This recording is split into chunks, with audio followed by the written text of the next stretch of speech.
Hey, boys and girls, weather report for January 26th, 2022. How about that? Another day behind us. Yeah, Another I made it. day. Oh my Just God. barely, but I made it. Yeah. So cold here. So, okay, so that I can start at exactly 4 o'clock, I need to get a gavel. And I want a gavel that looks like Trump's face. So when I So when you hit it, yeah. Yeah, wouldn't that be great? Trump's face, yeah, that would be good. Yeah. Whack his face on the table. I'd appreciate that. So anyway, what have you guys been up to? Jefferson, what have you been up to? Darth? Yeah, more of that. I was thinking about going live tonight with a quick stream. Pine Creek did a video. I was live today, but he did a video where he started off with taking a politics quiz. One of those political ideology, quiz. Yeah. He got it from Camille Gregor, which I don't know if you guys know, but Camille Gregor's, I think he's from the Czech Republic, but he's a PhD student, I think, in political science or something like that. He's kind of a he's a smart guy. I've talked to him a couple times. He's a very nice guy, but he suggested that Pine Creek take it live, and Pine Creek took it, and I think it labeled him a liberal. Like, it goes through these kind of 4 things. So it's kind of funny. So I was thinking about doing that live just to see how many subscribers I can lose when they find out. That might be interesting. It's also good to know, like, who put the test together. Was it Camille himself, or did he just recommend it? He saw it somewhere. It's called 8 Values or something like. It's like a GitHub website. So I don't know how. And it's got some problems. Some of the questions have some issues, and you can kind of tell. Like, it's one of those things where you get 5. It's strongly agree, neutral, disagree, strongly disagree. So based on the way the question's worded, that agreeing or disagreeing is nudging you to the left or to the right. So it's not that sophisticated, but like however they weight the questions though is sort of up in the air. And some of them are a little. I thought they're a little either not ambiguous, but just kind of poorly worded in terms of like trying to ask like agree or disagree. But it is what it is. It's kind of fun. But when Pine Creek goes through it, he got what I thought he would get because he'll say that he's a righty, but it's like, yeah, but you are from Canada, so for you probably are really right wing. But as a Canadian, that basically makes you like, Hillary Clinton here. So even though he lives in Arizona, he's still not that far to the right. Was it this one? Let's see if you can see it. Let's see if I can start my camera. The Embodiment of the Devil, that one? Or let's see. Can't we see it? Okay. Yeah. Sounds a little biased. I view you as the embodiment of the devil. Okay, Bread of Life, featuring Bread of Life. Yeah, she was on today. That was today, yeah. Oh, okay. So that was a different one. Okay. Yeah. The test he did is not that one. The test was like 2 days ago, I think. Yeah, that's what I'm thinking. Yeah, a day or 2 ago. Yeah. Let's see, where's that one? Yeah, I was watching that, and at some point, Rebecca was reminding Pine Creek that, you understand the Bible and everything, but Satan understood the Bible when he was tempting Jesus. So it's like, okay, well, how do you know when you're interpreting it right? I didn't get to hear that part of the discussion if they even talked about it, but it's kind of makes the Bible unreadable and unapproachable when, okay, the devil, he can read it and he gets it wrong. And then, only Jesus gets it right. So you need to hear it from people who's more like Jesus. Okay, but who is? You can't know what the Bible really means to say without some sort of external guide. And that just seems flaky to me. I think I commented. I was watching that while I was working, and I had a second, so I sent a comment and said, "I'm like, so Pine Creek is just as effective as Satan. Good to know." Yeah. Yeah. And many people have said as much. And he uses that all the time. He's always like talking to Satan, and that's part of his stick. I always forget that. Yeah, he's just like, "Oh, Satan, Yeah. hey, he's checking Yeah. in with Myron." That is pretty funny. A bit corny, yeah. but it's funny. He does it well. Andrew Cumming is asking if we saw Dr. Dan's or Creation Myths interview last night, and I saw quite a bit of it. Who did he interview? I have not had time yet. I can't remember the name. I think the last name began with a B. Oh yeah, I guess I missed that. I thought I watched it, but no, I guess I didn't. Yep.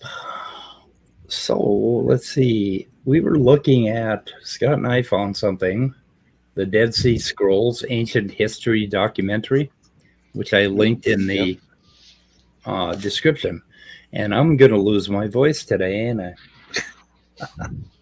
You got a nice cool beverage next to you? Yeah, I have a hot beverage.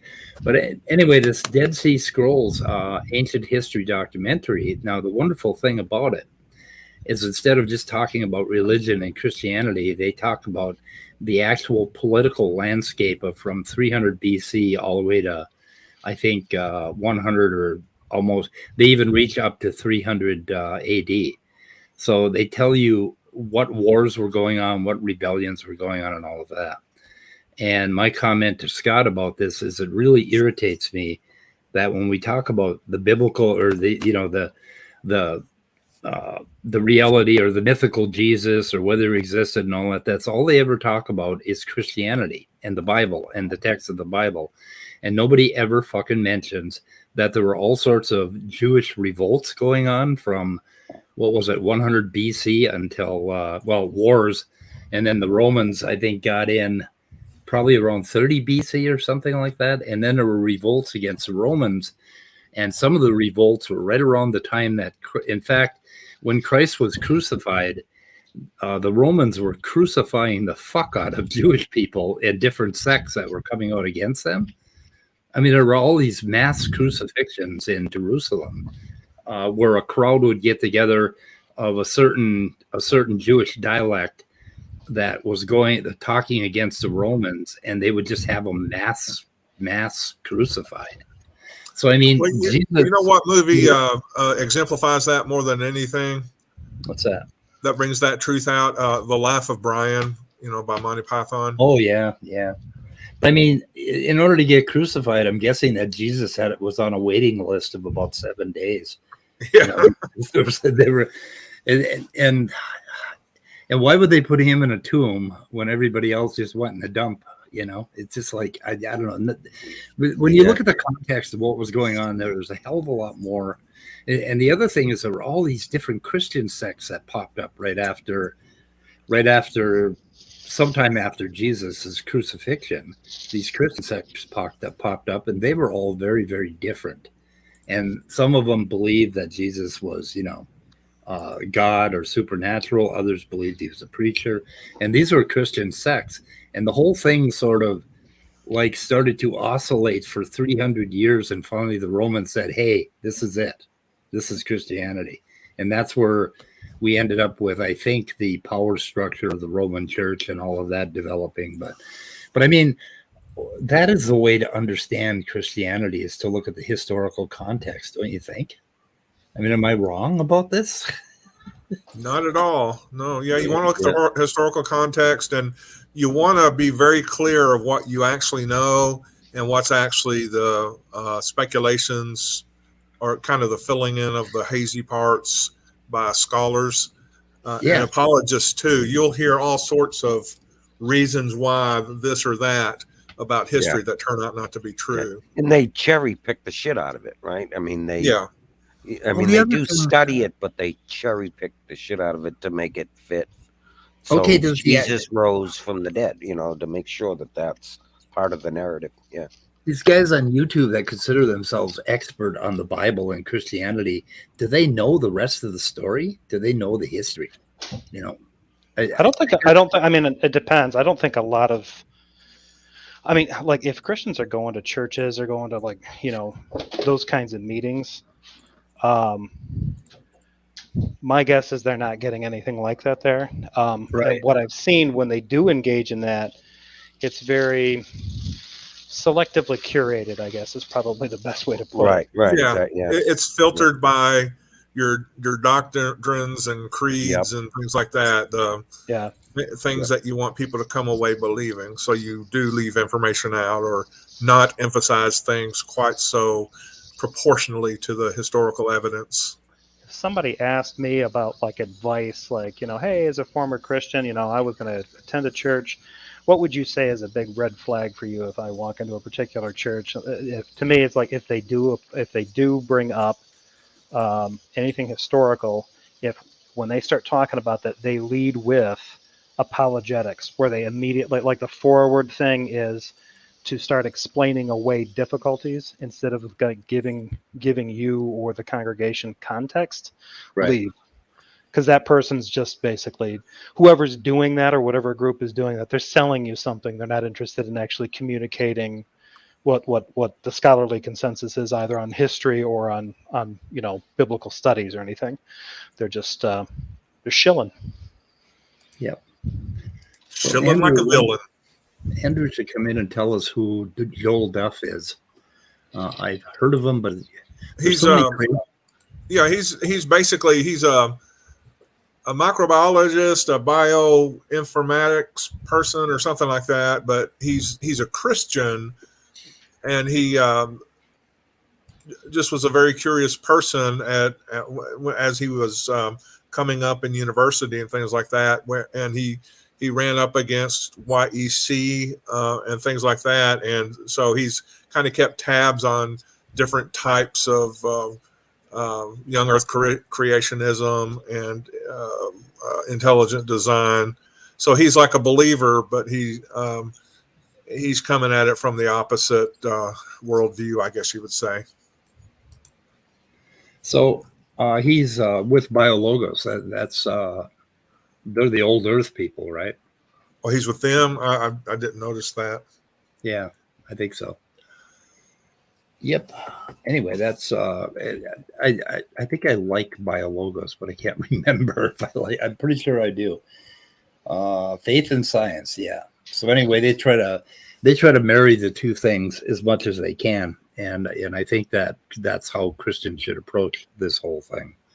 Basically, I mean, there's no reason why you can't be a Christian and be agnostic about how science and faith intersect. Right? Yeah, exactly. And then you don't got a conflict, and you don't get into all this crazy ass bullshit that young Earth creationists are getting into. I mean, they're just a weird cult. I'm telling you. Yeah, they're embarrassing, is what they are. Yeah. There's let's see. So what do we got here? I mean, YouTube is, we're getting the bottom of the barrel, right? I mean, and these guys just fight and fight and fight over everything, like all the different doctrines. That's all they do. It's crazy. Yeah. Sorry, when you said bottom of the barrel, I immediately thought of my own channel. I'm like, yeah, you're right. I mean, these can't argue. They really are. Yeah, I guess so.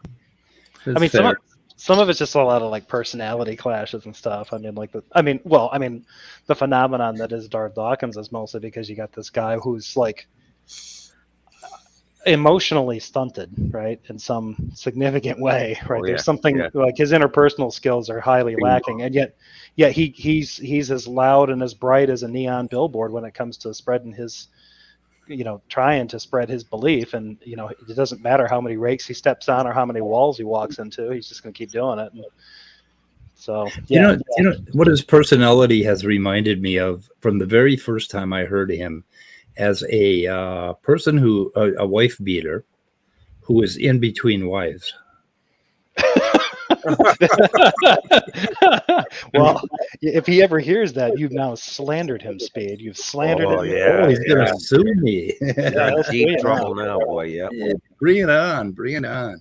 Anyway, okay, yeah. So anyway, but that's what he reminded me of. That's his whole personality. He just seems like somebody, who doesn't have any children left to beat, or nobody else to beat. So he's on fucking YouTube. Yeah, You well, know, it's interesting. he's atheist.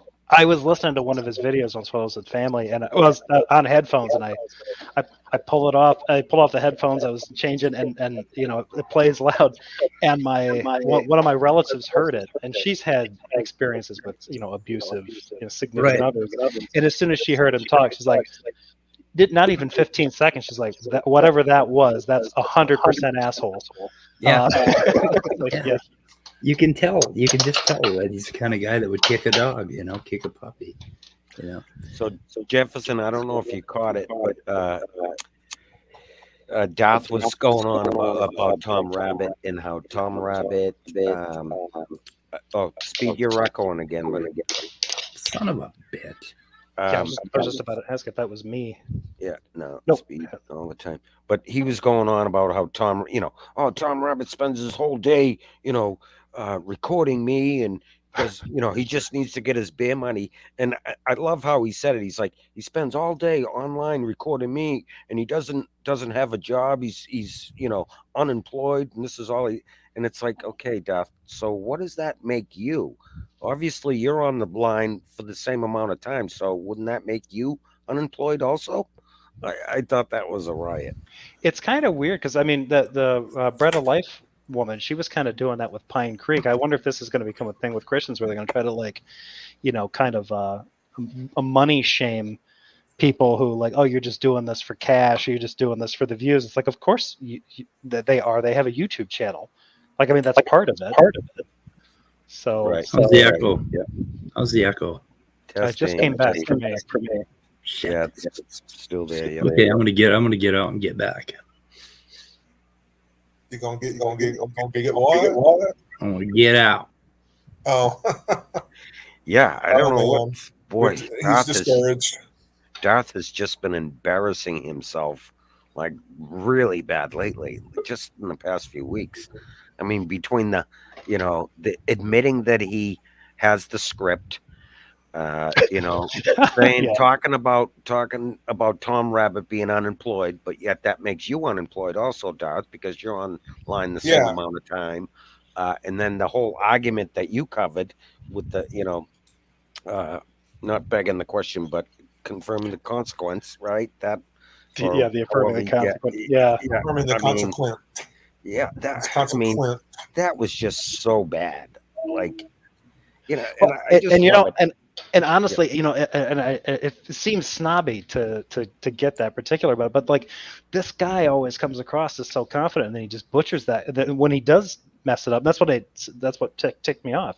When he started to get it right, he did not acknowledge at all that anybody had corrected him. He didn't acknowledge that what he was doing before was structurally incorrect. He's still running around saying, no, that's valid and sound. I mean, he's still just as sloppy as he was before, but he did pay attention enough to fix it so that nobody can accuse him of the affirming that he changed just enough that they can't do that. And then now he's going to gaslight everybody and say, well, no, that's how I framed it, so you can't accuse me of that formal fallacy. It's like, yeah, but we're not accusing you of it now. We did before. You didn't acknowledge it. You told everybody that pointed it out to you that they were mistaken, and yet you turned around and changed your argument structure. So what the hell is that about? Yeah. That's the kind of shit that he does that really makes it obvious that he's just there's something wrong with him. I mean, that kind of pathological fear of failure or fear of correction is practically a learning disability. Like, you can't function as well that way. Right. Yeah. The vocabulary word of the day is narcissism. Yeah.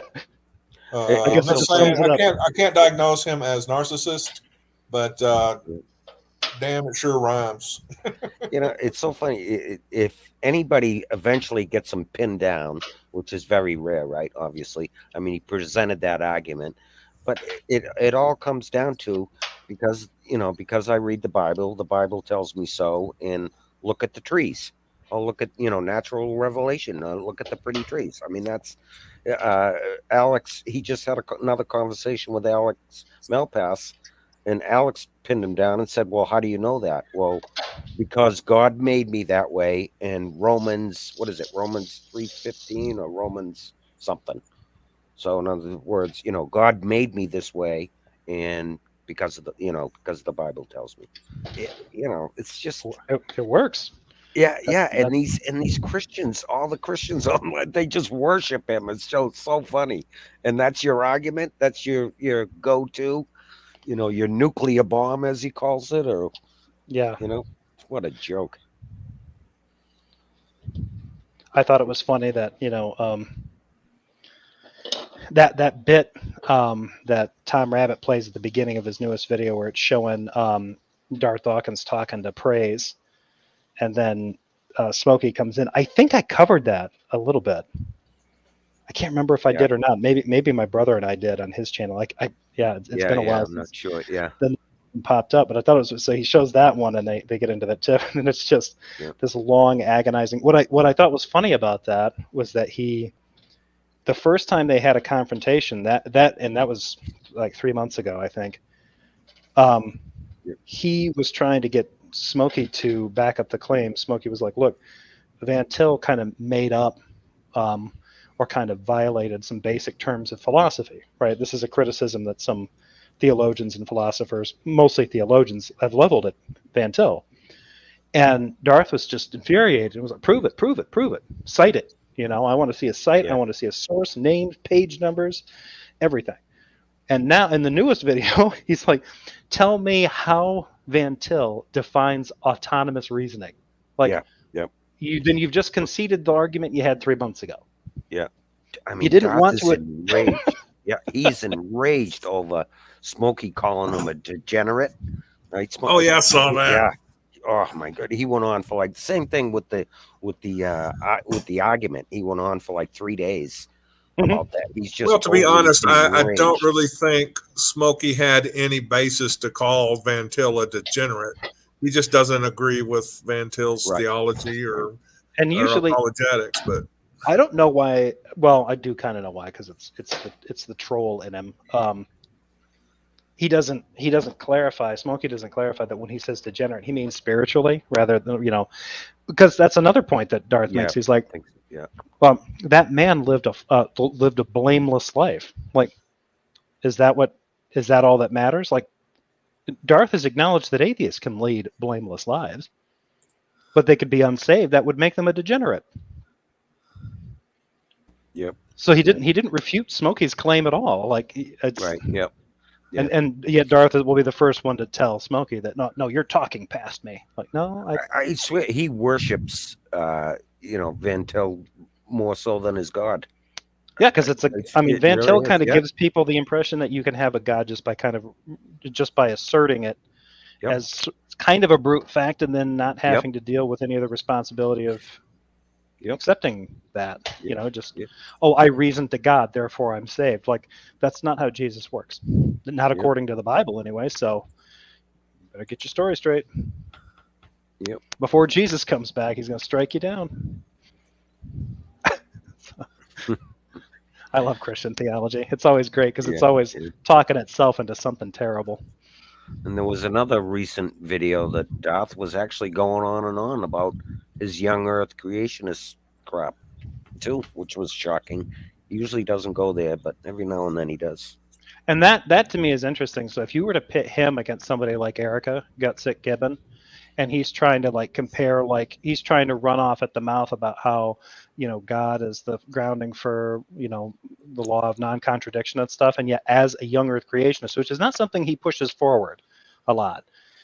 I've noticed he doesn't get into that quite a bit. He'll warn people in advance, and then as soon as he gets into it, he just rolls out all these kind of old young earth creationist tropes.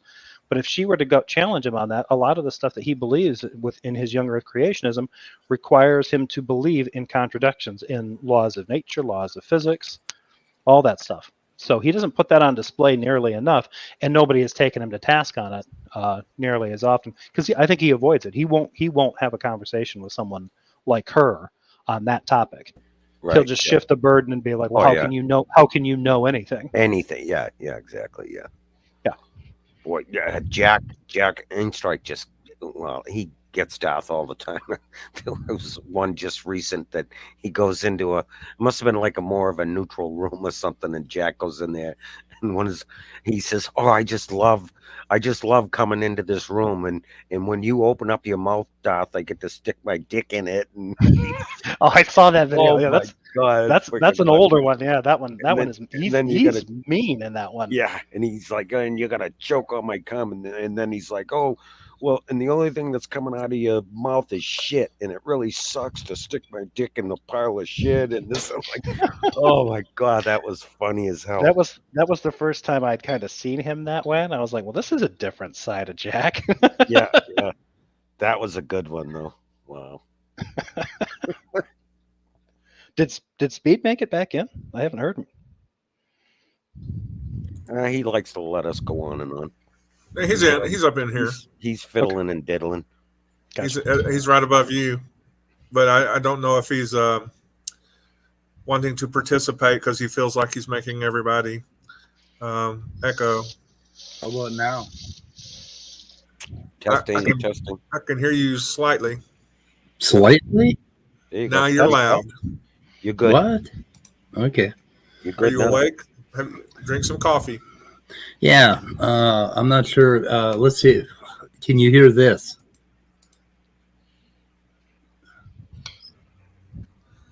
I do not hear No? Sal Oh, talking. wait a minute. Okay. There was nothing, but he didn't look like he was even talking though, right? Was there sound? Yeah, His lips well, were Oh, moving. there was some.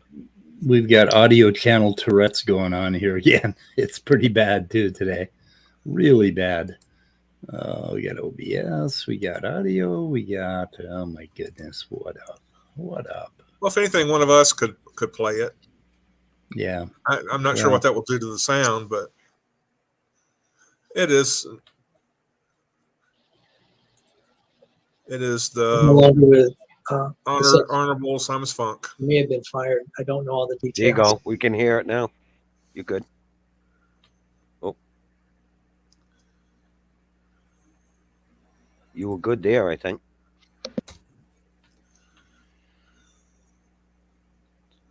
So what are we listening to? While he And- corrects that, can I give a shout out to Yellowbird brand hot sauces? They're fantastic. But then you couldn't hear me, right? Now you can hear me? Yeah, Yep. can hear I you. can hear you. Yes. You're good. Yeah. So, okay, I'm going to leave the studio and get back in and see if it helps. Because What? something is Okay. up. Something is up. Okay. We're being teased by the internet. Yeah, we are. I don't know if anybody is aware of it, but they're out of Texas. I think maybe Austin or Houston. Yellowbird hot sauce, fantastic. I'll have to check it out, man. That hot sauce though makes me want to order tamales from the restaurant down the street now. Tamales sound really good right now. Yeah, it is amazing. Tamales Most are people great. are so into hot stuff nowadays. Like, and I'm not a hot sauce person. I like the taste of it, but gives me acid reflux though. I get that. Yeah, you have to be careful. Yeah. Definitely. I never really liked like the you're kind of like around here. I mean, I'm in the Midwest. Frank's hot sauce is kind of the go-to one that you always find that at restaurants and stuff. But Frank's is just like spicy vinegar, and I never liked that.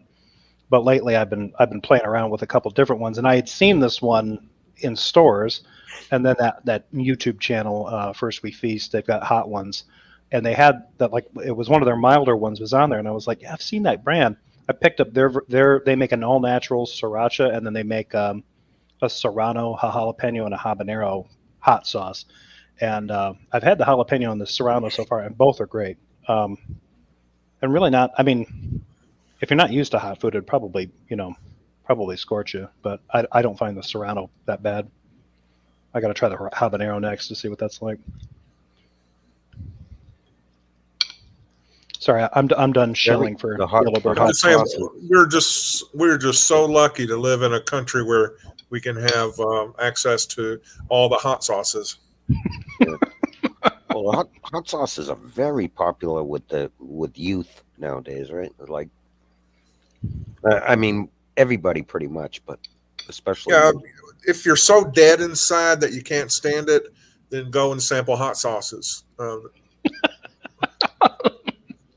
That way you can take away, just for a few minutes, you can escape your existential nightmare. I think we lost Speed for good. But I have Quit the internet. the only thing about hot sauces for me is I resent most foods that really their aim is to try to hurt me. And I don't know, I guess you have to develop a resistance or something like that. Like your hand has to develop calluses to work outdoors. Well, it's Maybe. kind of it's interesting, right? Because it's a defense mechanism from the plant, right, to keep Yeah. animals from eating it. But then for some strange reason, barring that it's not super hot and it doesn't make you insane or make your heart stop or whatever, make you blister, it's actually good for you. Like how did we get to a point where that a little bit of that defense mechanism, if we're exposed to it, can actually be healthy for us? Yeah. But like if you're on a strict keto diet, I don't think they want you having hot sauces because of the potential for inflammation. Really? Yeah. Well, of course, these focused diets like that sometimes kind of go off on another tangent. And for a while there, the source of my information about the keto programs was that you didn't want anything that encourages inflammation. Like hot sauces, they even say beans, not to eat beans because they have natural defenses that'll cause I've got a inflammation. I don't know that's because the keto diet, is basically high fat first, high fat, high protein, no carbs, and that's just to get the ketoacidosis going. And the one that you're talking about is actually kind of similar to I don't know what the name is, but it's similar to a relative of mine has some immune system stuff, and so the doctor gave them a bunch of information and beans, potatoes. He has to avoid garlic, onions, carrots, celery. Those are all vegetables with that have like inflammation causing stuff. And all in that fact, stuff. weren't potatoes originally poisonous, and they had to either breed or cook the poisonous nature out of them, the poisonous stuff, and then parts of the plant are poisonous. The skin on the potato and the I think the stems, possibly the flowers and stuff, are poisonous. You just got to peel your potatoes. If you got the green part, you're ingesting poison, basically. Yeah, isn't that what do they call that? What the hell is that? I forget. I used to know. Because I tried explaining that to my folks, and because they were gonna make up these potatoes, and I was like, well, the skins are yellow. You don't want to just, because they were gonna bake them, and I'm like, you don't want to do that. Those are turning green. And at the time, I knew what it was. I think it's an acid, isn't it? Solanine. It's an alkaloid, I believe. Let's see. Yeah, it's pretty nasty. Okay, little fuck. But yeah, I was like, hey, you shouldn't eat that because it's not good for you. And they laughed it off. They're like, we've been eating green potatoes since we were kids. I'm like, and each of you have had cancer. How many? I'm like, no. Yeah. Let's look at your medical chart before we start bragging about that. Right. Yeah. It's kind of similar to cholesterol, actually. Except that it's got a bunch of sugars attached to it, 3 sugars attached to it, and doesn't have the usual cholesterol, the other end of the molecule, but it's got the same ring structure, and it tends to be poisonous. So that's interesting. What does it affect? I heard that over a prolonged exposure to green potato skin can lead to, I think, liver cancer or something like that, or it's a carcinogen. Let's say gastrointestinal, and whatever the fuck, and neurological disorders includes nausea, diarrhea, vomiting, cardiac dysrhythmia, nightmares, headache, dizziness, itching, eczema, thyroid problems. It just goes on. It's bad. A system crash. It sounds like, yeah. Moderate amounts can cause death. 2 to 5 milligrams per kilogram of body weight can cause symptoms. And 3 to 6 micrograms per kilogram can be fatal. Holy shit. That's right. The world is so hostile to human life, even your taters want to kill you. Your taters want to kill you.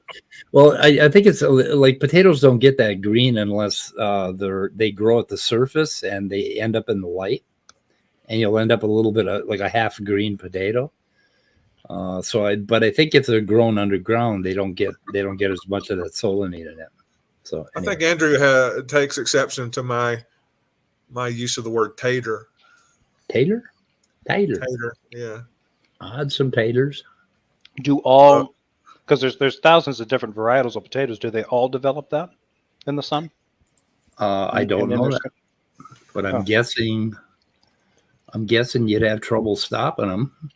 I don't know. They might be able to breed it out. Proper storage, effects of cooking on solanine levels. Let's see. Frying potatoes are shown to have minimal effects on solanine levels. Yeah, peelless potatoes. I don't know. There were some part of the nightshade family. Yeah, that's not good. It's never good. There was a bunch of articles that came out about 10 years ago about people not peeling potatoes enough and having this accumulation of solanine poisoning that was affecting their health. But I don't know. I just, if I see green, I peel it off. So yeah, green. But like I always heard that eating the peel, you know, like when you bake a potato or whatever, it just gives you extra minerals and stuff as well. So wow, I guess maybe not. In the UK, 78 adolescent boys at a boarding school all came down with poisoning, and they all lived. No boys were killed in this experiment, but 17 of them ended up hospitalized. Interesting. Green potatoes. That's the key. So anyway, are we done with potatoes? How the fuck did we get talking about potatoes? I was thinking about that, and here's how it is. We were talking about sauce because of Jefferson just wanting that particular yellow sauce from Houston. What's the brand name again? Yellowbird. Yellowbird. So, Yellowbird, if you hear this, send your money to Jefferson Spatchcock. Please. Or just send sauces. Please send sauces. And then I said, well, that makes me want to eat tamales, you know. And so I ordered my tamales. They're on the way. And then I was just talking about food that wants to hurt you, because that to me, that's the mystery of spices and peppers and stuff, is people enjoy them, but they're eating food that wants to hurt them. And then we got into talking about foods that cause inflammation and poisoning. So let's see. Chris Peacock. Huh? No, I was just going to say you should be all caught up now. Oh, yeah, that's right. Chris Peacock sent give us a video, I think, that talks about, I don't know, maybe potatoes. I'm not sure if it's on topic or not, but I'm guessing it is, from the Royal Institute. So anyway, I'll link that in the description just for the hell of it. And let's see, I got some.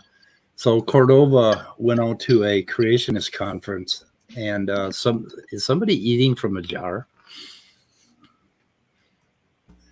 It's not me. No, I was putting away a dish. Sorry.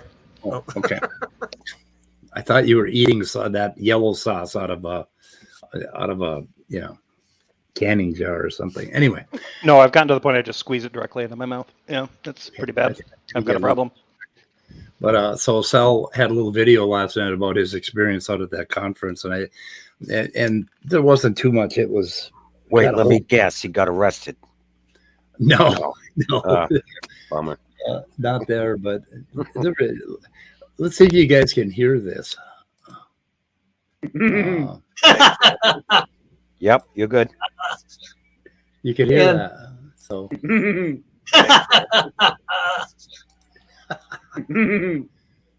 Okay, so as a sound check.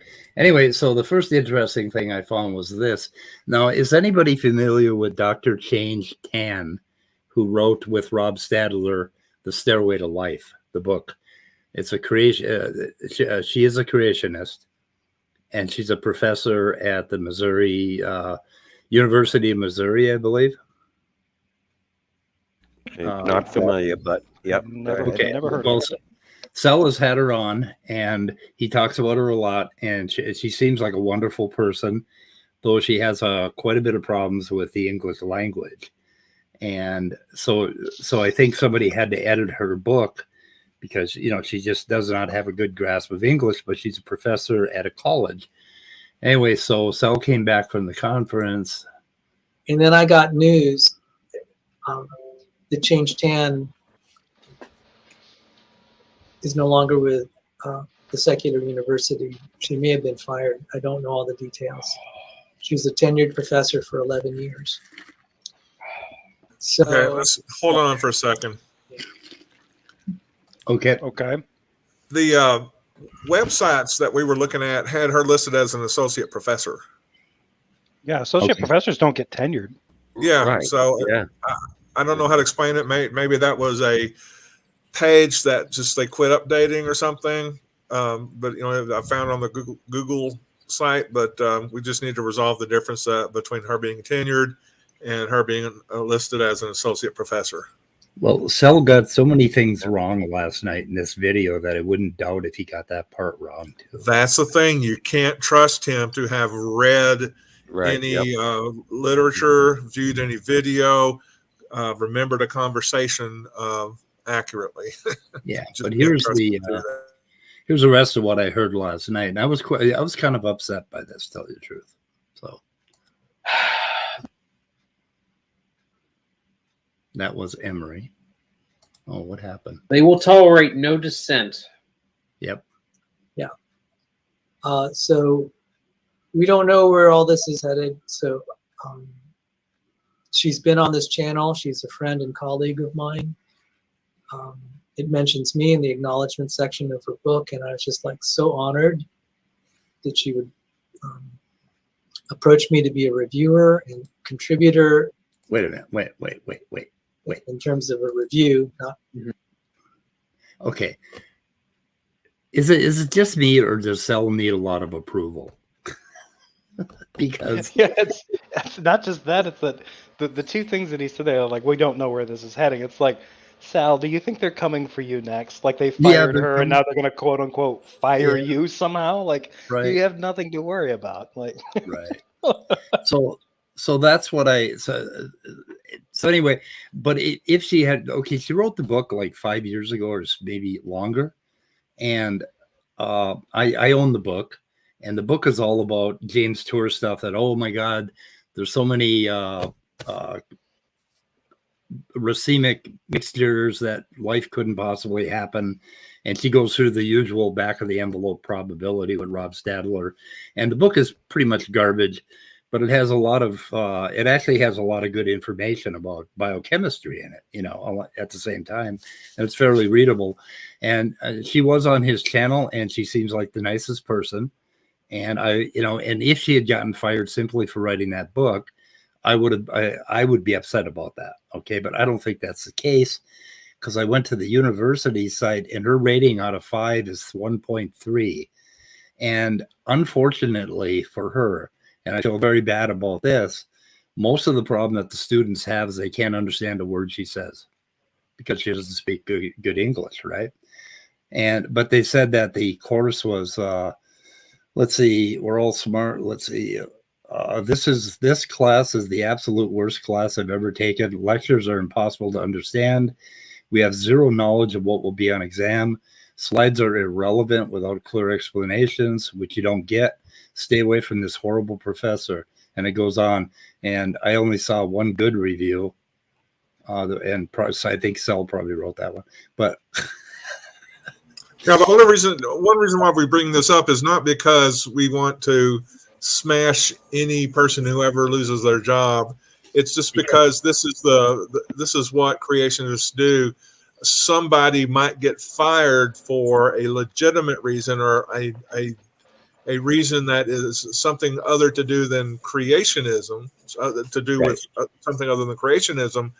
But the creationists won't point that out. You have to do your own research to find out, oh, they weren't such a great teacher, or, oh, the language barrier kept them from. Now, if she was tenured, I'm not quite sure what that has to, why should we be fired from that? But she had a controversy 5 or 10 years ago when that book was written. I doubt it's because of her one book that she wrote. Yeah, and don't they list the book on that university site? Yes, they do list the book on that university site. So anyway, I mean, I feel real bad if if the reason was that she just did not have a command of the English language, but she had 11 years to work on that. I mean, don't they have coaches and don't professors? Yeah. Yeah, well, it Run- depends on the school.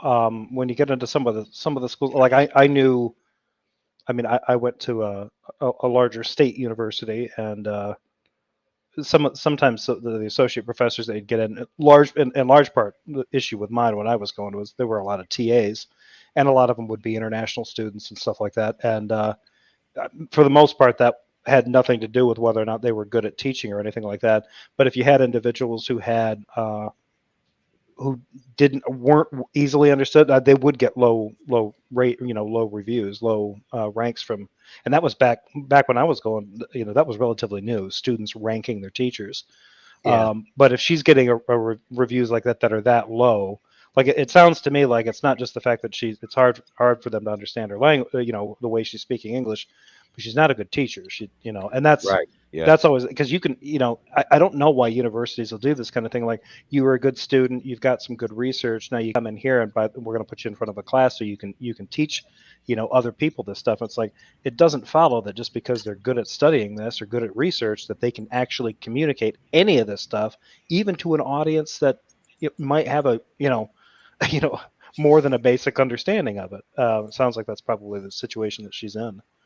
I put the link to that University of Missouri web page for her in both the side chat and the private chat if you want to look it over. It lists her book as 2020. I don't know how correct that is, but that's maybe it is. Maybe it is. When they acknowledge, so here we have at some point on or after 2020, Change Laura Tan is listed as an associate professor. So at some time, it would have to be after 2020, like after January 1st, 2020. If she became tenured, it was after the time that they knew enough to update the website with her book. So it just makes me think that she's not getting in trouble for her book. No, yeah, and I don't know how popular tenure would be at the University of Missouri, because it seemed to be something that was shrinking in a lot of bigger public universities. Like, to me, it seems like tenure is something, one of those things that like well-funded private universities can still afford. A lot of them will just keep you as an associate professor forever if they can. Yeah. And if she did get tenure, I don't, if it was recent as 2020, I don't think they could just turn around and fire her that quickly. Like, getting rid of a professor who has tenure is a lot of work. I think Sal made a mistake about the tenure. So, but anyway, like I say, from what I've seen of her, she's the nicest person, very soft spoken, and not very good at English at all, because she was on Sal's channel. And I really feel bad that, if she lost her job for that, but I'm sure that she could correct that, because you can learn basically how to enunciate in different languages if you work at it, and she can get her job back. But it sounds like the reviews too, like she wasn't good at presenting the information either. So it's like, her teaching skills sounded. Yeah, they hated her textbook. They hated her exams. Yeah. Her exams had nothing to do with the class. And, so there was just a lot of really bad feedback on that. And so the language is part of it. But, I mean, that happens. You got really brilliant people that can't teach. Don't absolutely. Teach. Not everybody's cut out for it. Yeah, exactly. Yeah. But if you combine all of those things between not being able to understand the lectures and the material that she's presenting, I mean, the other problem, learn anything in the class, right? The other problem can be too. It could run into, I don't know what kind of research thing they've got going on there, but I think it's the case in some of the physical sciences that, if you're not going to, usually there's a lot of emphasis for you to publish if you're going to do research, and then you got to teach, and then if you have that kind of professorship going, then a lot of those professors will just kind of emphasize having like their TAs handle most of the lectures and study halls and that kind of stuff, I don't know if that's what was going on, but if it was a combination of, if she's not teaching well, she better be knocking it out of the park in terms of research, and if she's not doing that, then well, she better be knocking it out of the park when it comes to teaching. So we know that like students didn't like her. The feedback on her teaching was less than not great. Yeah, so I wonder if she was focused on research. I wonder if that wasn't enough to kind of mitigate that. So yeah, that's the go-to with creationists is it's persecution, that sort of thing. Yeah. And yet there are a lot of creationists that are teaching in colleges, and I don't know why. And they're all fairly public, so I think it's just, oh God, they got to go to that. Anyway, How many- Christopher, go ahead. I was gonna say, how many do you think there are, like creationists in physical sciences trying to? I'm guessing there are at least 20 of them that are well known for creationism that are teaching in colleges. I don't know. It's just a wild ass guess. I think that's 20 too many, because the problem with all of this bullshit that they call creation science is they start with the Bible, and you don't start with the fucking Bible when you're doing science. There's no way you can start with the Bible. If you're doing science and you're starting with the evidence and the history of science, all the papers that have previously been written, and then you arrive at the Bible, that's one thing. But that isn't the way they do it. They start with the Bible and they try to make it fit in. And they are never going to be scientists when they start with the Bible, because the Bible is not fucking research. It is not empirical evidence. It's the Bible. Well, they'll try to say like, well, you guys are starting. If you're going to try to prove evolution, you start with Darwin's book, and we're starting with God's book. No, I know that, but there's plenty of them out there that's what they're thinking. Like, well, you start with somebody else's paper, and then you work back to that conclusion. Like, no, that's not how you do it. That's not how science is done. But I start with the mechanism and then look at it from an evolutionary perspective, right? But I mean, it's all about mechanism and research and how molecules work. I mean, I don't start out at the beginning of the day saying, "Hail evolution! I'm going to go out and prove it this morning." Well, and the reason and that's the thing they don't seem to understand. It's like, look, if it's laid out in the scientific method, right, and somebody comes up with something, other scientists can come. It's reproducible. Scientists come along, they play with it. They basically try to knock the wheels off of it, right? That's the whole point. And the idea with evolution is like you tinker with that theory, and you keep that's. I don't think really not enough Christian, the young Earth types, the creationists, don't give it enough credit for that. Evolution as a theory has been beaten practically to death, like multiple times. And people go at that thing hard, trying to, to try to say, find out something wrong with it. And for the most part, they find little bits and pieces here, and it gets fine tuned and refined over time. But for the most part, it's stood up to that. The Bible can't stand up to that, like one pass of basic criticism.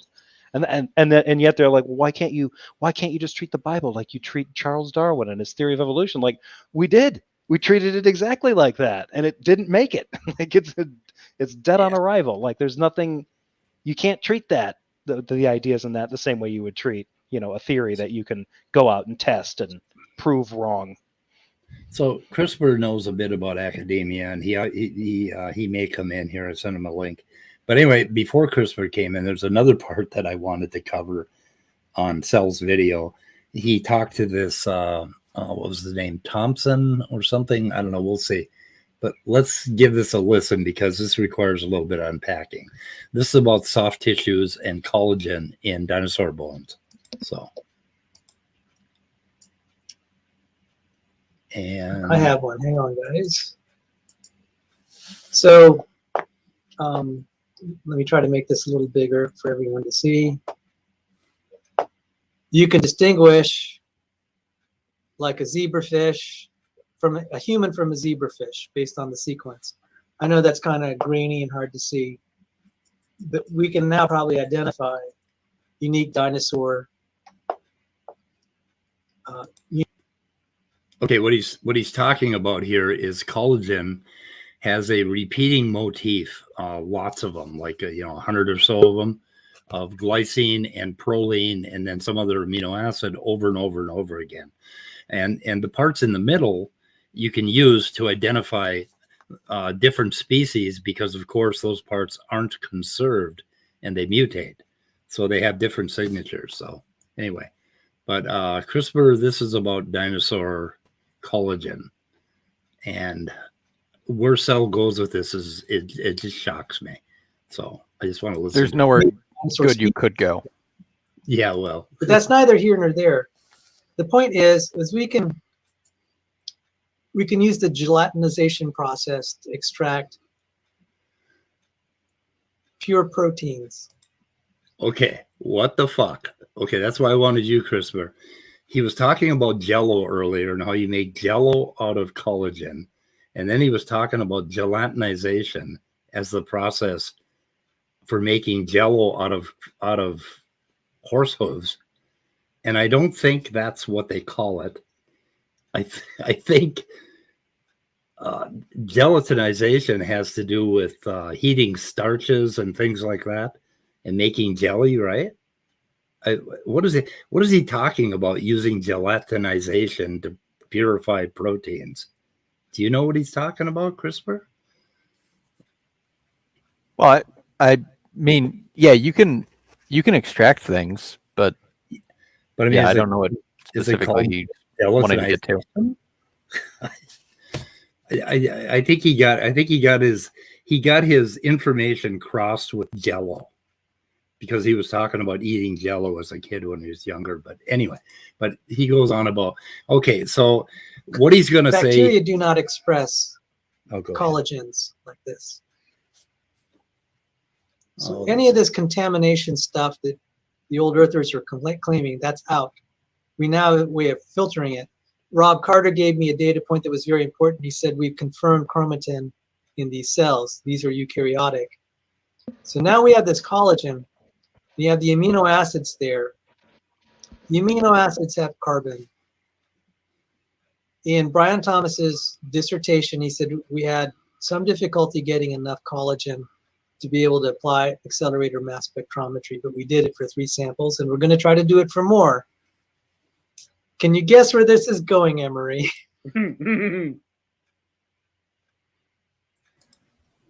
Yeah, I have no idea what he thinks his point is.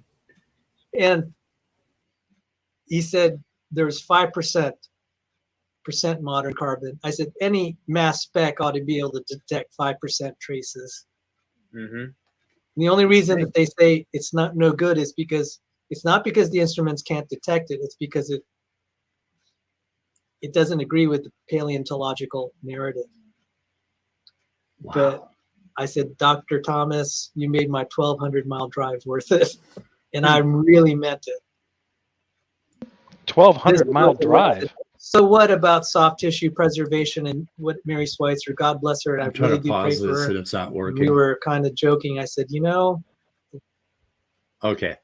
Is it pause, for fuck's sake? Chrome is lagging way behind my mouse. Anyway, he's talking. He went to that Creationist conference in Dallas that just happened a week ago. Oh, okay. All right. Yeah. Okay. So he made this drive. Anyway, so I mean, listen to how confused this man is about what's going on. He's talking about 5% carbon in collagen, and then he's talking about how they couldn't purify enough, and where he's heading.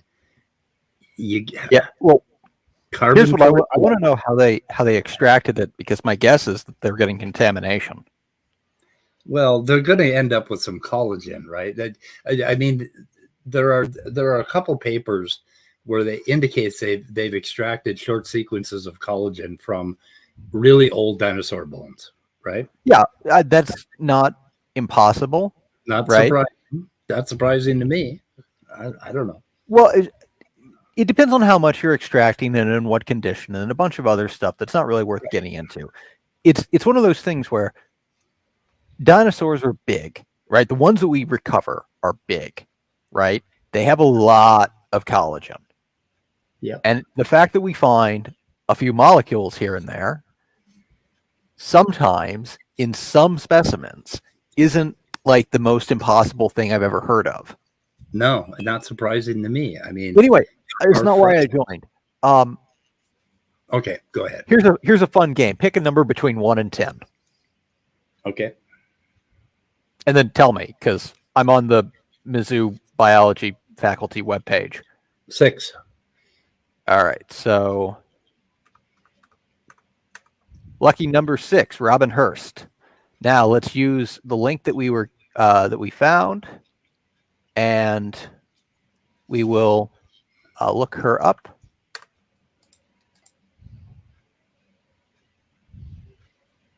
Oh, wait, wrong person.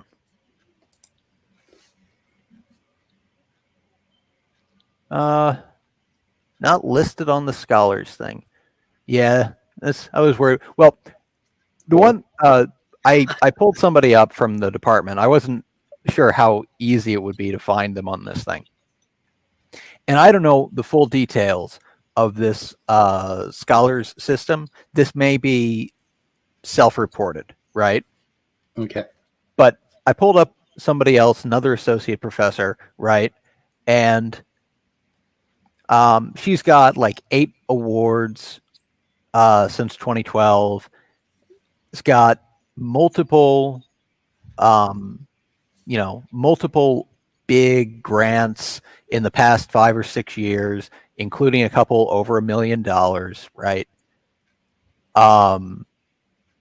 Dozens of publications and presentations in like high quality, high impact venues, right? Yep. Compare that to Change Tan, Okay. right? Who has received in the past 8 years a total of $10,000 in grant money. I know grad students who receive more than that. Yeah. Okay, this is somebody who has not submitted a respectable journal in nearly a decade.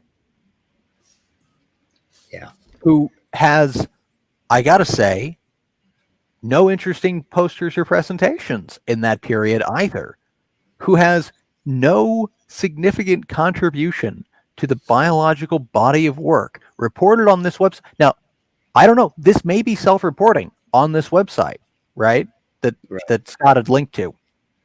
It might be self-reported, but that means she's self-reporting nothing. Yeah.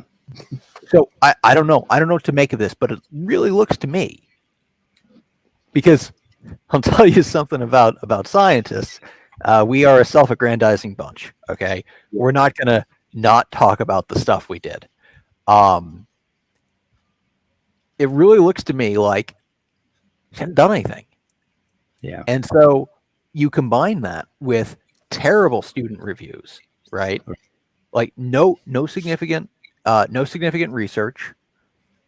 She's been an associate professor for 15 years. 11 years, I think he said. They had good reasons to get rid of her. Absolutely. Right. You haven't made full professor in a decade. It's just like this is one of those things where if you act like that, you will find yourself no longer teaching. Yeah.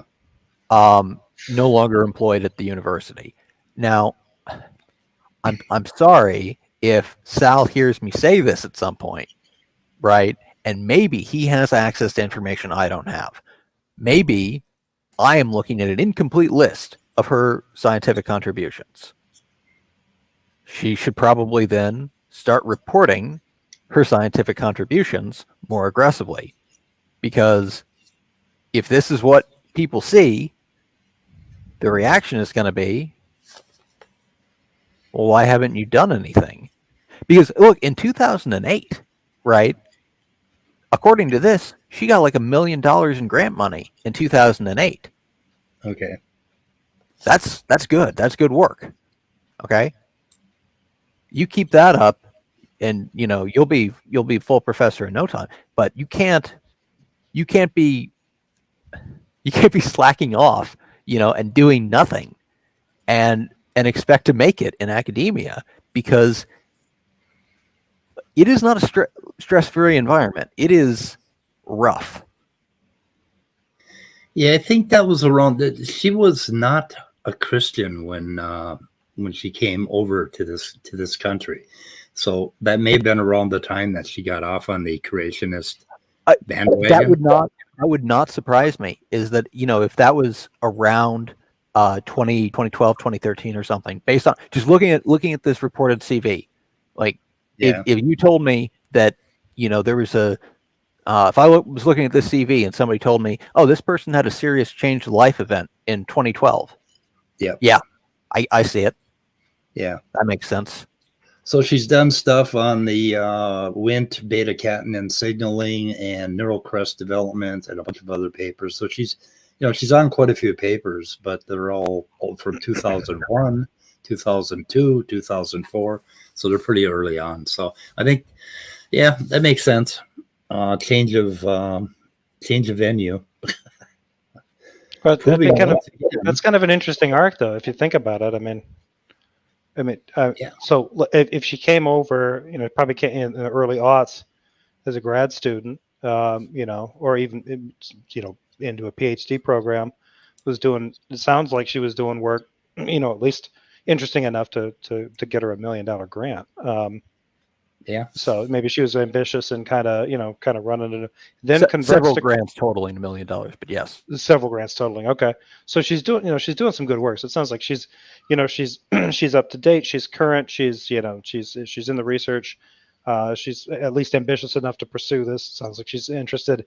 And then she becomes a Christian at some point. My guess is, if I had to speculate as to a cause, boyfriend / husband, or Definitely. and then a decline into mediocrity. Yeah. like she would make like a weird life lesson to point out, like, if you become a Christian, your life will go will make this weird flushing noise. Go to hell. So let's see. If you look at the page on Missouri.edu, it's still listed. The last two papers she's got listed on that site are both co-authored with Jeffrey Tompkins. Oh, damn. Who's that? In 2015. Okay. That should tell you what you need to know. Yeah. Actually, take that back. It's the same paper. She just listed it twice. Okay. Yeah, she did some good work here back in the early 2000s on frizzled and Drosophila and a whole bunch of other. So she was in embryology. So, and she's listed as #1 on a few papers here, Kermit, frizzled interacting protein. And so she did some good work. So sad to see her go. Yeah, that's kind of, it's weird. Yeah. Anyway. I don't know why my Chrome full is not working right now, but let's see. Okay, so anyway, they have taken the link down on the main page of Missouri edu. So she's still around if you know where to look. Okay, but on the main faculty page, she's not there. Yeah, this just happened in the last month. And I had there are no news articles or little, because apparently she wasn't a blip on the radar. So I don't know. I'm sure the Creationists will be talking about this one for a long time. Well, yeah, they're going to do what they tend to do, which is they're going to pretend that this is a result of some kind of attack on personal beliefs. And the thing is that her field does not require her to do anything that is inherently contrary to good science, right? She's not in evolutionary biology, right? She can, she starts talking about it in class. That's going to get her in a bit of trouble because you shouldn't be talking about that stuff in class, but whatever. She could get grants, is what I'm saying. Like, there's no reason she couldn't get grants. Yeah. And this is just, this is what happens when you don't do actual science. Like, you have a job, do your job. So how many creationist professors do you think are out there in main secular universities? What would be a ballpark guess? Oh, funny you should mention it. When I got was hired as in my former position, was hired as a lab manager. And when in the interview process for that, I actually interviewed with a guy who I later learned was a signatory of the Darwin list.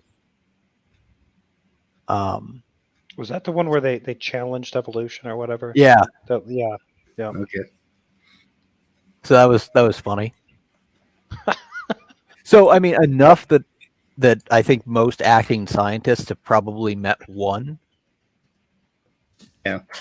So like 1 in 1,000 ish. Okay. 1 in 1,000. Yeah, it could be as many as 5 in 1,000. If you told me it was 5 in 1,000, I wouldn't call you crazy. That's probably That what it is in the. seems That's probably what high, it is in the U.S. intuitively. Right? What? It's 5 in a. It's probably 5 in 1,000 in the U.S. and then. Oh yeah, right. Yeah. I mean, my intuition says that it seems high, but it's possible. You know, it could be. Cell wants to get that number up to 999 in 1,000. So that's well, so he should produce some convincing arguments. Yeah, he should. So now this bit about collagen, where Cell is headed, is he thinks, okay, you get enough of these collagen fragments to do spectroscopy, right? So you can identify them. He's talking about getting enough to do carbon-14 dating, which you don't fucking do on dinosaur bones. He's all excited because he thinks everything now that basically, because he says these collagens don't exist in prokaryotes, even though there are proteins that are very similar to them. He says because of that, it can't be contamination, and they can't. So he's talking about sending these samples in for carbon-14 dating is what he's talking about, and he gets all excited about it. He's he goes on and on, like this part right here. Makes it all moot. It's all moot. We have a well-established process for purifying collagens. We can also detect that the signature is dinosaur collagen. What?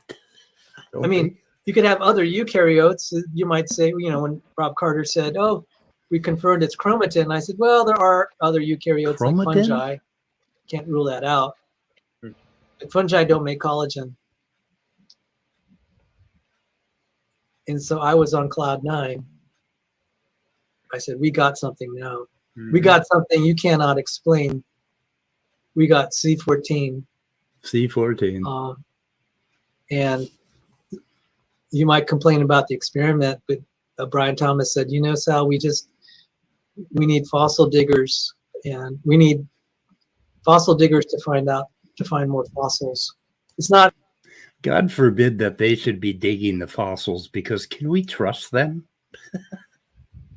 You know, to get provenance, you know, for a fossil dig, and to keep the sample. I mean, they're going to be grinding up dinosaur bones looking for carbon-14, for fuck's sake. You know, it's like, I don't know. Anyway. Doing taste tests. Yeah, so that's where he's going with this. He thinks because they found this collagen, they're going to be able to get enough of this collagen to do a C14 test. And I don't know what size sample you need for C14, but I'm guessing that they ain't going to get enough collagen to do that. I don't know. Anyway. Well, the real problem is that, I mean, you've got to get the bone. You've got to have chain of custody on the bone that is reliable. Yeah, what do they call it? You have to then have an extraction protocol that does not introduce contamination, right? Yep. So I'll say, for one thing, that significant evidence exists in my mind that Schweitzer's work is the product of contamination because she does work with other bones in the same lab. Now, if you do work like that, you're probably going to have contamination, and it does not take much. Then you need to be able to actually process this sample reliably and verifiably, which is difficult. It's very, very difficult, in fact. So the amount of carbon that they need is not that great, right? But the validation, and here's the other problem, is that a good scientist asks the question, how do I show I'm wrong, right? So what a good scientist would do, for instance, where exactly did I find this bone? Because there are parts of the country that have significant amounts of uranium. And if I found this bone in an area with a lot of uranium, I could have some C14. Did they check that? What's the mineral composition in the surrounding area? Did they look? Because that's a simple thing. And if you don't do that, you've got nothing. Yeah, it's the C14. I mean, there has to be, there is an error margin, right? And if your sample has so little in it that it's out there, telling you it's over 200,000 years, then you're down at the point where you really don't know what the hell you got, and you can't just send anything in and get a C14 dating on it. I mean, it just doesn't work. Well, wait, did I hear him say that he had 5% C14? 5% carbon is what he's talking about. I think he's talking about the carbon content of collagen, maybe. I don't know where he got the 5% from. He wasn't clear about it at all. But he was just this. I mean, the way he was going on about gelatinization and jello and none of it made any goddamn sense at all. I'm just surprised that this guy calls himself a biophysics researcher. Yeah, it's like that. Yeah, so like the natural abundance of C14 is 1 part per trillion. Yeah, that's so. I don't know. Anyway, we're going to be hearing more about this shit, I guess, from this. I think the guy's name is. Let me see if I can find out what his name is. Dinosaur surprise: scientists find collagen inside 195 million year old bone. And there's some reasonable papers on that. Actually, there's very few papers on it. There's like 5 maybe altogether. Let's see what else. Trying to find. Seems to me like they're overemphasizing the significance of these finds, the creationists. They're getting overexcited about this shit, and it just doesn't. Okay, again, this is the classic problem with the way creationists approach science. Yeah. They do it in reverse. Yeah. Okay. Every aspect of the creationist approach to science is backwards, right? They're asking the question, how do I prove myself right? I believe this is true. How do I prove it's right? Wrong way to go about it. So it's just like you always focus on, I think X is true. How do I show it's wrong? I think Y is true about X. How do I show that is wrong? And you work your way away from your idea. You run away from your idea as fast as you can. Yep. And if you still can't get away, that's when you think you're right. And they're always running towards their idea. They're doing everything possible to get to their idea. Yeah, they even go through a paper and just pick out the sentences that support their idea and nothing else. Cherry picking. And it's just over and over again. But yeah, this guy is Brian Thomas is the guy that he talked to, that he said it was worth the price of the trip he made from Virginia to Dallas. Oh, by the way, can you scroll up just a little bit? Okay. You notice that symbol, their new symbol on ICR? Oh, what is it? Oh, is it backwards again? No, well, not again. It was initially, though, until a bunch of us at Peaceful Science made fun of them. Oh, okay. And they switched it. And then they very quietly flipped it around. Nice. There's a big T-Rex, and here's T-Rex soft tissue, and then they go Like, on. that's, if I may clarify something, CRISPR, do you think science is done strictly in the proper falsification sense, or can it Well, be it's a not about, little it's not about fuzzier than that? falsification necessarily, right? Like there's some things that you can't necessarily falsify, right? Okay. And there's some things that you can't necessarily support or whatever, right? Or prove in the But- absolute sense. Right, exactly. But it's the idea that you struggle against your idea being right. Okay, that's not about falsification per se, right? It's Right. about recognizing the fact that you could be wrong. That's Hmm, all okay. it is, right? I could be wrong about this. I could have messed up the study. I could be misinterpreting this result. There could be something I didn't know about the context of this work prior to my involvement. X and Y and Z, all of this could be true for all I know right now. And how do I explore those possibilities? Because if your first instinct is to embrace the thing that supports what you go into it with, how could you ever find out you're wrong? Yeah, And we're yeah, wrong more often than we're right.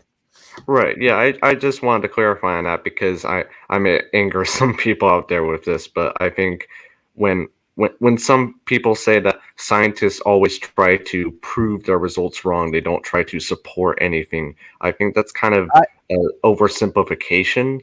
I think, like you said, it's more how do you know if you're wrong or not? So I would say that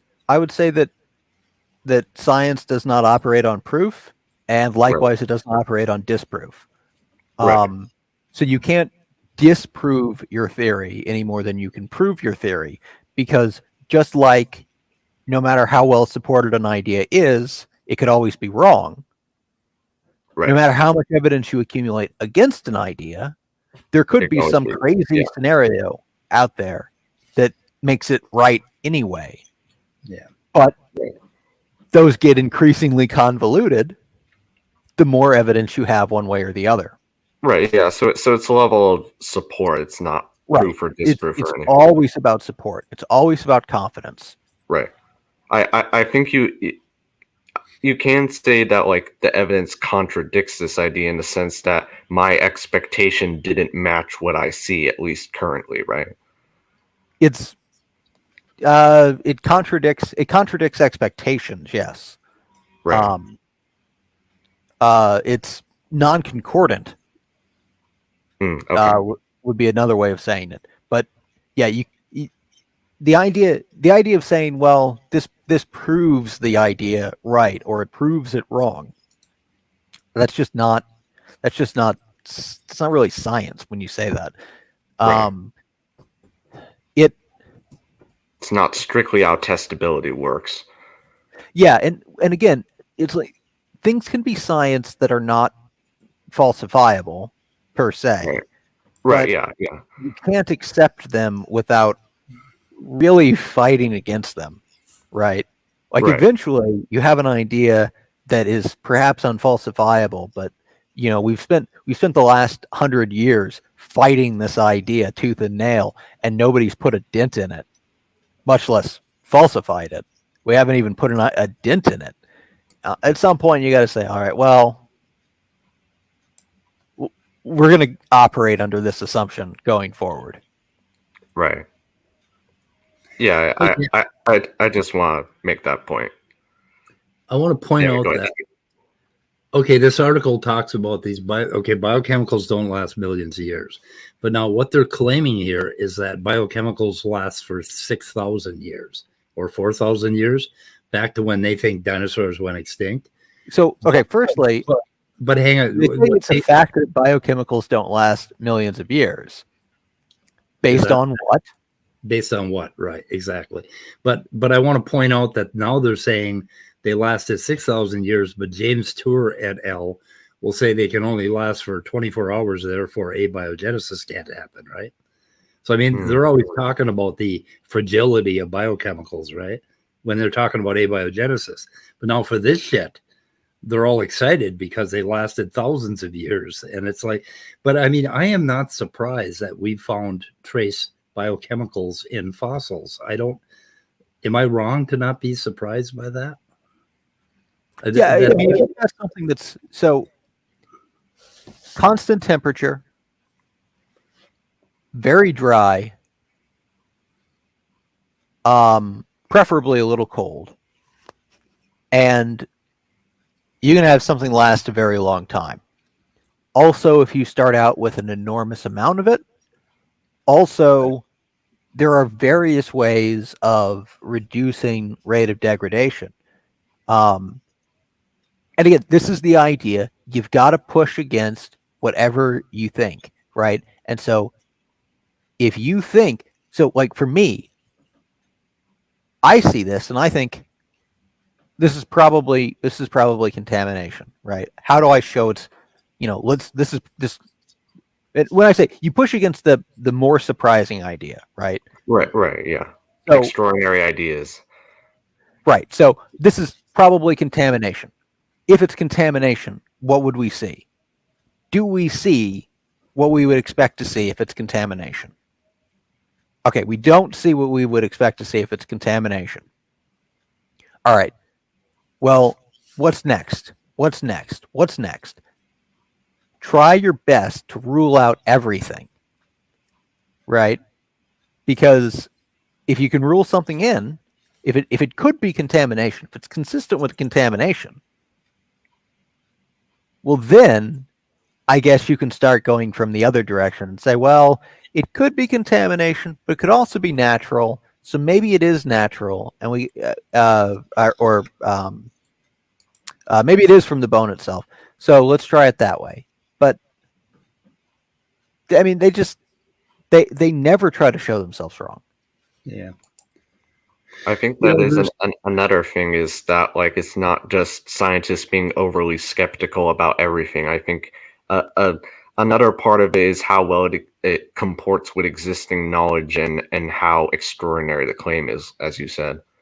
Okay, now I could be wrong about this, but I'm pretty sure that I was looking at papers, and there were a number of papers, and they've existed since the 60s or the 50s on phytochemicals in coal, on basically fossil phytochemicals. They've been modified, anthracene rings and things like that, but they found all sorts of these remnant phytochemicals in coal. And so, it isn't surprising because the carbon got to go somewhere, and it's either going to all break down into CO2, which I kind of doubt, or it's good. There are going to be remnants because geology is fucking chaotic. And the amount of microenvironments you have in a geological column is an incredible range. There's got to be a lot of places where things are very, very static, where things can be preserved. So it doesn't. We even have preservation of certain soft tissues, but they're still rare compared to harder mineralized parts. Yeah, but they're going to be there. Rare things are going to pop up in the world because, if you just go out in any geological formation and look at the amount of diversity in geology out there, and you will not be surprised that anything could happen. I was looking at a rock under a microscope once, and I found this perfect little chess piece. It looked like a castle, and it had little, the little places, the little things that stick up on top, where they have the slits where they shoot between, right? It looked exactly like a castle, and I was totally fascinated with it. But you find shit like that all the time under the microscope. There's all sorts of oddities. So anyway, they're trying to make it like, oh God, the only way this could possibly be. Now they're saying that biochemicals can last for 6,000 years, where last week they were saying they could only last for 24 hours. And they're claiming that it absolutely can't last for 195 million years. And I think all claims that something can't happen like that are wrong.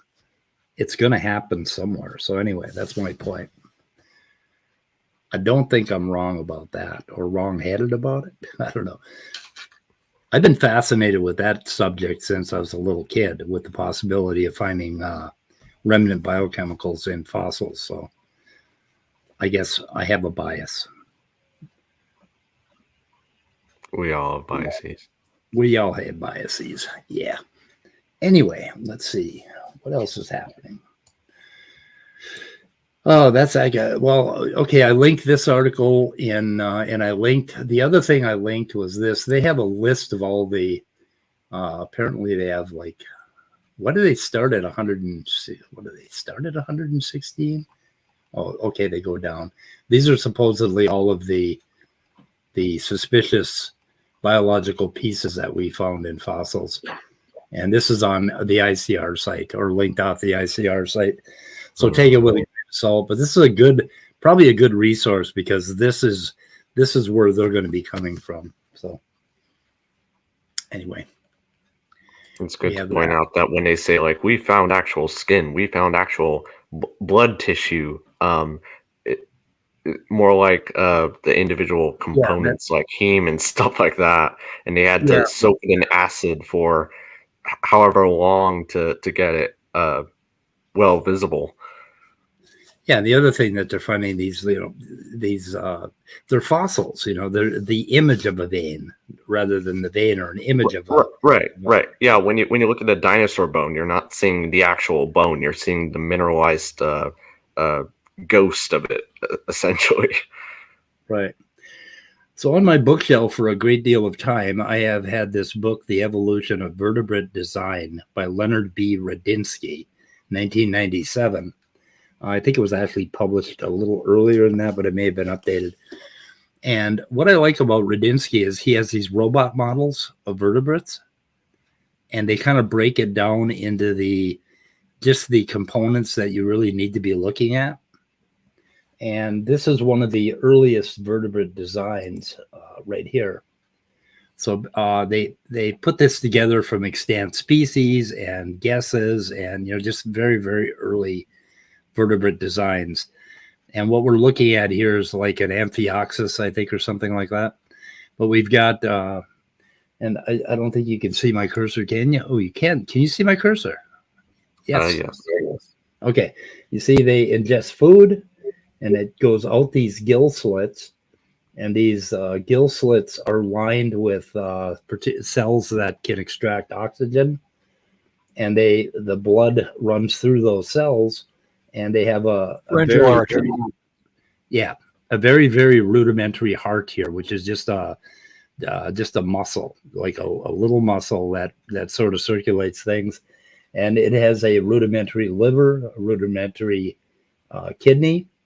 And what happens is the food is digested, goes into the blood, and that blood goes into the liver, where there's metabolic magic that happens. But the liver is not a liver like you have, but a very rudimentary liver, which we're going to get into someday, how that thing evolved. And then it goes through the rest of the system, and it delivers enough oxygen to this beast to keep it going. And then we have the myomeres, which are just very, very simple muscles that allow it to move. They fire rhythmically, and it propels it through the water. And then there's a notochord and a spinal column. And then the rudiments, the centrum is like the rudiment of the bone that develops around the spinal column. So this is a very early vertebrate plan. And this, when you talk about how did this thing evolve, you don't start looking at a human liver. You look back at this kind of thing where you have this extremely rudimentary liver tissue that the blood flows through after it goes through the digestive tract, that sort of thing. And this is where you start when you want to talk about evolution. But of course, if you were to start here, they would try to move the goalposts before this. But we could start here, and starting here, talk about vertebrate evolution. And this book does a very good job of that. It's by Leonard B. Radinsky. I guess I'll put it in the description.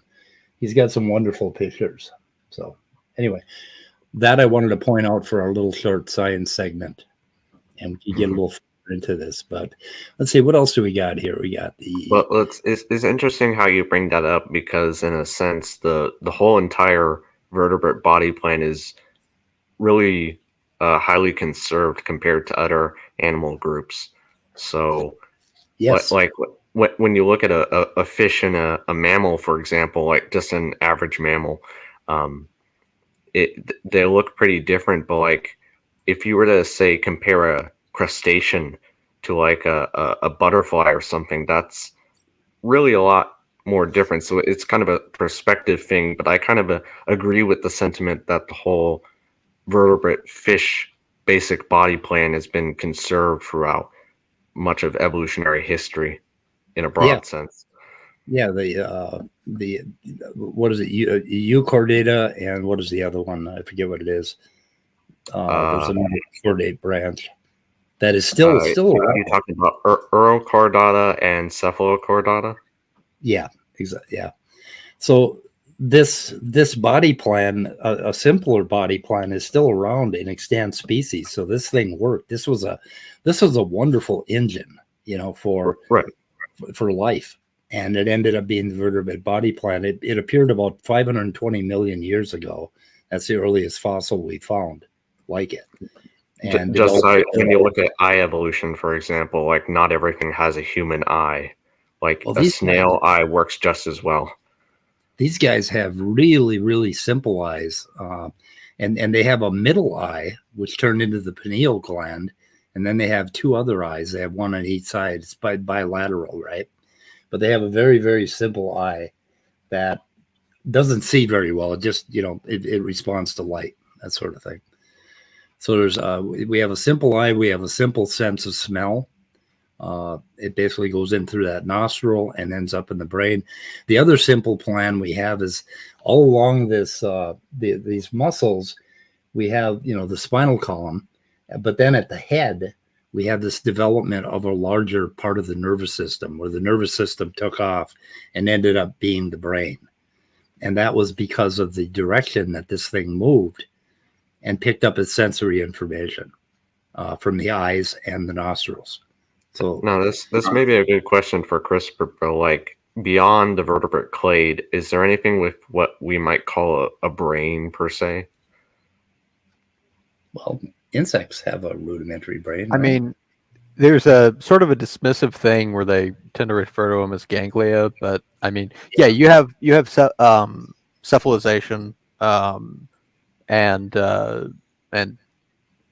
innervation that tends to cluster around wherever the sense organs are, and that I don't know what else you would call that, but a brain. I mean, yeah, like that seems reasonable to me. Yeah, and this one is Euthenopteron, which came quite a bit later. This is when the limbs started developing, and you can see the reptilian plan. And this is the fish to land animal development, and that's a little bit further in the book. But I really love the way he turns these into little robot figures. And in fact, I think at the beginning of the book, he has I think the cover for the book is a wonderful little robot picture, but I have to, let me see if I can find that. Copyright. I'm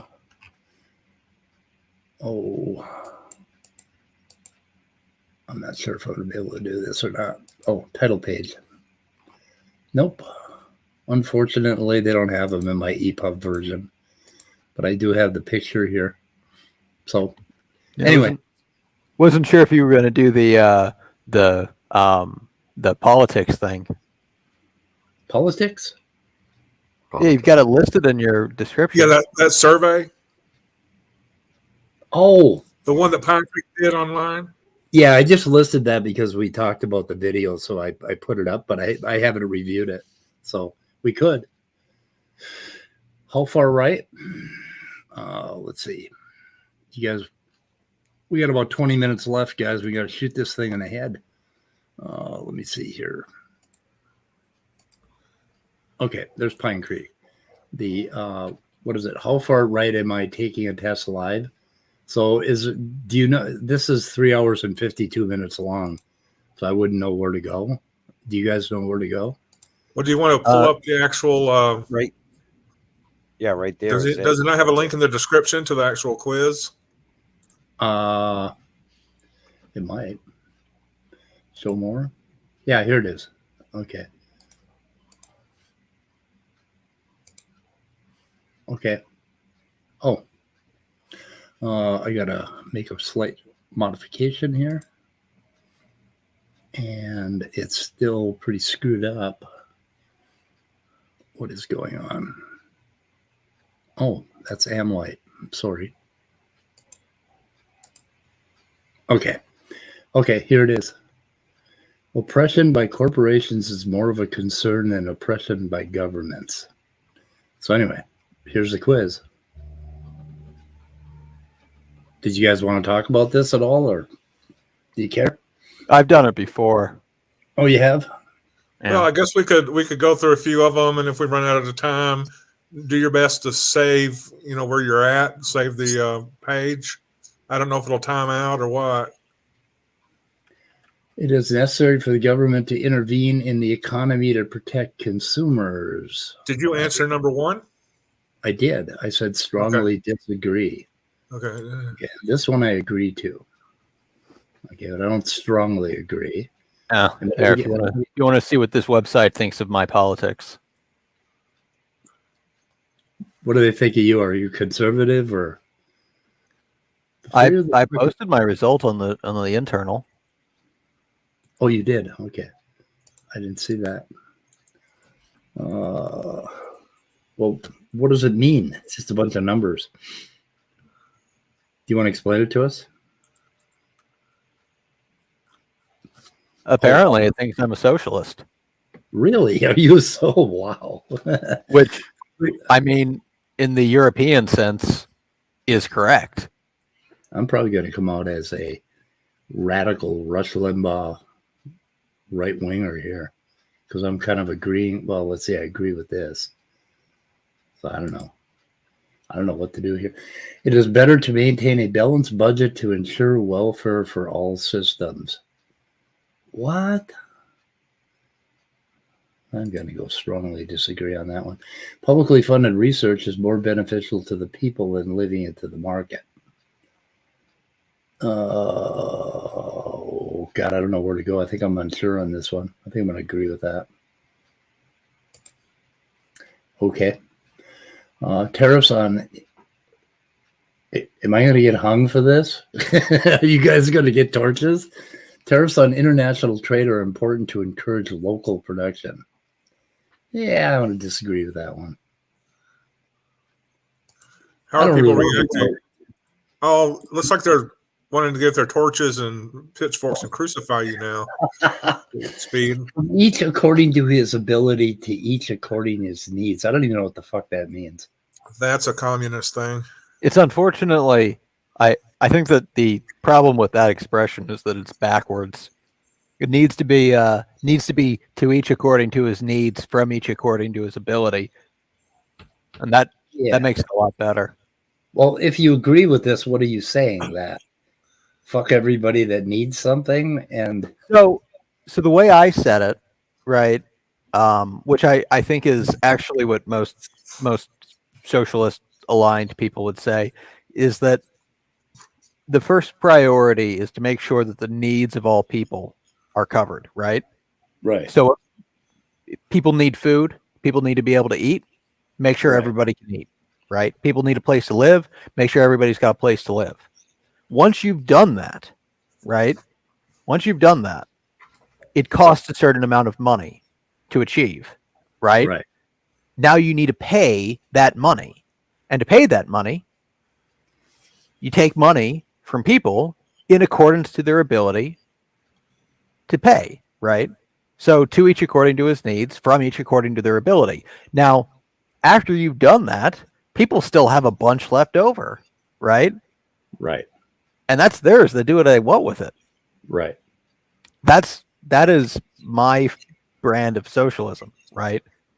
Make sure people have their needs covered, pay for it with taxes, and then let people live their life with the rest. Right.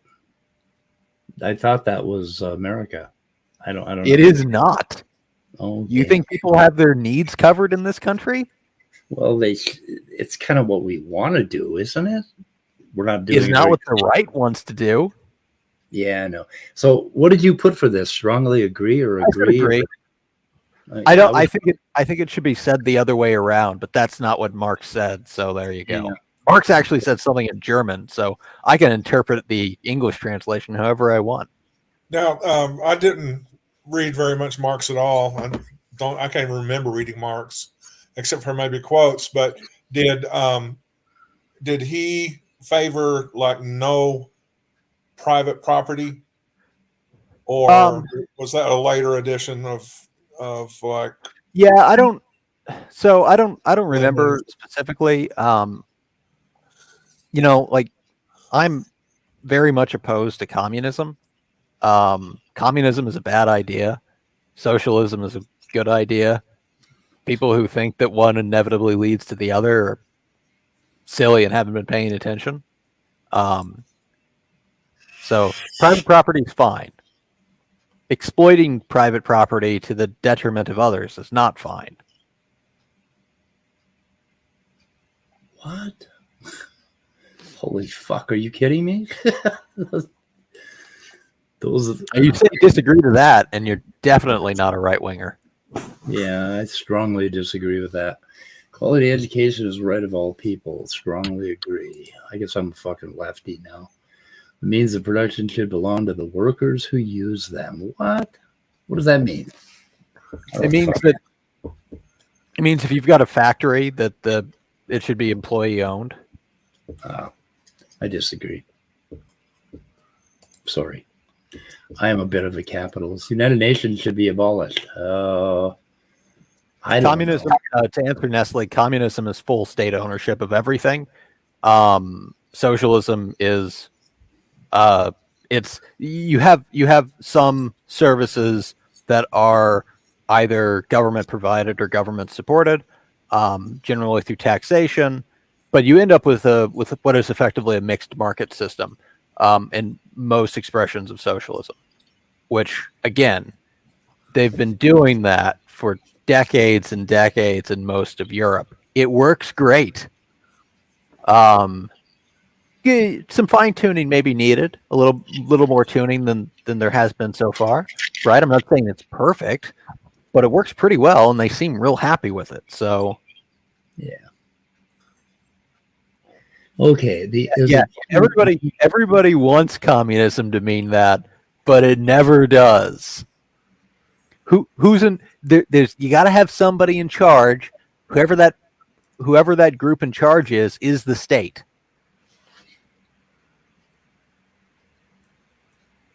So it is important to maintain our national. There's no money. Sure, right, but that doesn't mean there's no ownership, right? Because you had societies for thousands and thousands of years that had no money, but they still had property. And you could say that all property is communal, but that just means that the group owns it. It doesn't mean it's not owned. And the idea of a stateless society is nearly a contradiction. Because, like, if the society is managing itself and, like, dealing with crime and stuff, there's a state. You took all 70 of these? God damn. Well, I did it a lot faster than you're doing it. Oh, my attention span just left the planet on nationals. What? Hey, why don't we do it this way? Speed, like finish it like privately after we're done today, and then just make notes of the questions that raised your eyebrows or you wanted to talk about. Yeah, okay. We can talk about it tomorrow. Yeah, I'll finish this before the end of the year. So with my attention span, I don't know. Anyway, I think I'm going to go read about vertebrate design. But we got a shooter in the head, guys, pretty quick. So anyway, this is interesting, but I think I'm going to come out a little bit left or a little bit maybe toward the middle. I think I'm toward the middle. I don't know. I talked to an interesting Republican yesterday, and he just didn't like Trump, and he was pretty much middle road, and he was conservative Republican economically, but definitely a lefty, as far as social things and staying out of people's business. He was an actual Republican. I mean, he was what the Republican Party was in 1970, right around the time of Tricky Dick. And You mean right around the time where they were still opposing civil rights? were they involved in that? I don't know. I can't remember what I don't recall people taking sides, Republican, Democrat sides on civil rights. I do not recall that. Well, it was more complicated than that because you had the Dixiecrats, right? Yeah, I grew up in the 60s. So yeah, and you had the South. you had basically a division in both parties because parties are always aggregations. Parties are always aggregations on multiple issues, right? And the question is, what are the defining issues, and how well do they mesh with one another, right? So right now, there's a very limited number of defining issues that mesh together pretty tightly. Like there's, for the most part, if you know somebody's political position on one thing, you can guess the rest of them, right? Except for, if you're talking to an actual leftist, then people don't know what leftists are actually like. So they think that leftists are anti-gun, for instance, which is hilarious. Yep. We're not anti-gun. Here. Liberals tend to be anti-gun. Leftists are not. Anyway, so you have these coalitions, and the coalitions can break down, right? And so you had a coalition that represented the Republican Party that was generally concerned with industrial issues, right? Generally opposed to union interests and promoting industrial interests, some interest in maintaining with some interventionist foreign policy, and generically conservative, socially conservative public social policy. And this then became hardly locked to social conservatism and market capitalism, basically. Those became the defining characteristics of the Republican Party. Yeah. No regulation. Well, okay, the Republican Party is for people. The Republican Party is all for police unions. Okay. Well, that's because police unions aren't actually unions. They basically exist to protect. Yeah. Yeah, they're all for those. But anyway, that's an interesting question because I grew up in the 60s. I was a teenager throughout the 60s, and then a young adult in 1970. And it was not, civil rights did not fall along party lines back then. In fact, very few things. It was split by the Dixiecrats, right? Yeah, they were Democrats, right? Right, exactly, right. But you had Dixiecrats against it, in a coalition with a bunch of Republicans who were against it. Not all, right? But most Republicans were against it. 70-30. The parties were nowhere near as divided as they are now. They were just like two different flavors of the same. Yeah, right. Well, that's again because at the time, the issues that created the coalitions did not mesh as well, right? Yeah. And so it created this more fractious grouping where the Republican Party's position on issue X that I care about most is closest to my own position. So I'm a Republican, even though I don't really particularly agree with them on Y and Z and A and B, right? Right. But now it's like, if you agree with one thing, you agree with all of it. Yeah. Yeah, and that's weird. That is dangerous. We've gotten to a dangerous place. I liked it better when I grew up. I don't know. because it wasn't about that. Well, we got to shoot this in the head, guys. So, how about Okay. that? Okay. Okay, so we're going to end for the day because we can't go over 2 hours. I don't know what happens, but I heard horrible things happen if you go over 2 hours. Horrible, horrible things. Okay, guys. Goodbye, cruel world. Anybody disagree? Anybody having the last words? I have no brain cells right now, so no. I'm happy. Okay, good. Okay. Why? Yeah. Goodbye.